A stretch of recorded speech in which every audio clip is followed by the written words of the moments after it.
भारत के मुसलमानों में बहुविवाह को लेकर एक बार फिर से बहस छिड़ी। जनता ने कही बड़ी बात।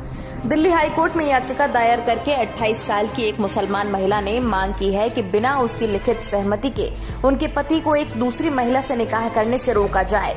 ये मामला सामने आने के बाद भारत के मुसलमानों में कई विवाह करने के रिवाज पर एक बार फिर से ध्यान खींचा है।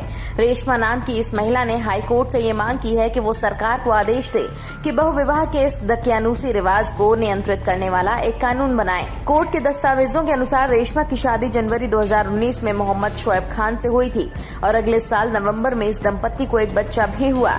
रेशमा ने अपने पति पर घरेलू हिंसा, क्रूर व्यवहार और उत्पीड़न करने के साथ दहेज मांगने के भी आरोप लगाए हैं। उनके पति ने भी रेशमा पर ऐसे ही आरोप लगाए हैं। उन्होंने आरोप लगाया है कि उनके पति और उन्हें और उनके बच्चे को छोड़ दिया और अब दूसरा निकाह करने की योजना बना रहे हैं। अपने पति के कदमों को असंवैधानिक, शरिया विरोधी, गैर कानूनी, मनमाना, कठोर, अमानवीय और बर्बर करार दिया है।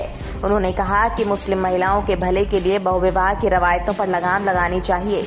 कोर्ट में दुबई की याचिका का all India Muslim personal law board विरोध कर रहा है। उसकी महिला विंग की प्रमुख डॉक्टर अस्मा जोहरा कहती हैं, इस्लाम में कानून अल्लाह के बनाए होते हैं। हम कुरान और हदीस से निर्देश लेते हैं। किसी भी व्यक्ति को अल्लाह द्वारा बनाई गई वैधता को बदलने का हक नहीं है। वो कहती हैं कि मुसलमानों में कई विवाह करना दुर्लभ है और ये कोई मुद्दा ही नहीं है। वो भाजपा पर मुसलमानों पर हुक्म चलाने के लिए बहुसंख्यकवादी एजेंडा अपनाने का आरोप लगाती हैं। वो कहती हैं, क्या आप कभी किसी ऐसे मुस्लिम शख्स से मिले हैं जिनकी 4 बीवियां हों? 2022 में अधिकांश मर्दों का कहना है कि एक पत्नी का खर्च उठाना तो मुश्किल है, 4 का खर्च कैसे उठाएंगे? मुसलमानों में बहुविवाह की दर सबसे कम है। वो कहती हैं कि लोग कहते हैं कि मुसलमान बहुत कठोर हैं, पर इसके प्रावधान तो कुरान में है, इसीलिए कोई भी इसे बदल नहीं सकता। पूर्वोत्तर के कई आदिवासी समूहों में लोगों की कई बीवियां हैं, लेकिन उन पर किसी की नजर नहीं जाती।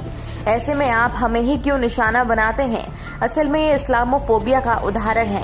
वो कहती हैं कि बहुविवाह पर प्रतिबंध लगाने की बात इस्लाम पर हमला और उनके निजी धार्मिक कानूनों में दखल है। मीडिया में ये खबर आने के बाद सोशल मीडिया यूजर्स भी इस पर अपना पक्ष रखते नजर आ रहे हैं। एक यूजर ने लिखा, ये विषय प्रायः गौण है।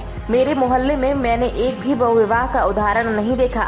शारीरिक एवं संतान प्राप्ति के ठोस कारणों को छोड़कर बहुविवाह पर पूर्णतः प्रतिबंध हो। वहीं एक अन्य यूजर ने लिखा, इसमें नया कुछ भी नहीं है। इस्लाम धर्म में पहले ये सिस्टम मौजूद है। दूसरा निकाह करने के लिए पहली बीवी से इजाजत जरूरी है।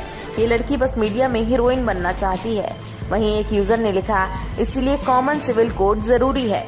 मुस्लिम महिला रेशमा द्वारा दायर की याचिका को आप कैसे देखते हैं? कमेंट बॉक्स में अपनी राय जरूर दें। साथ ही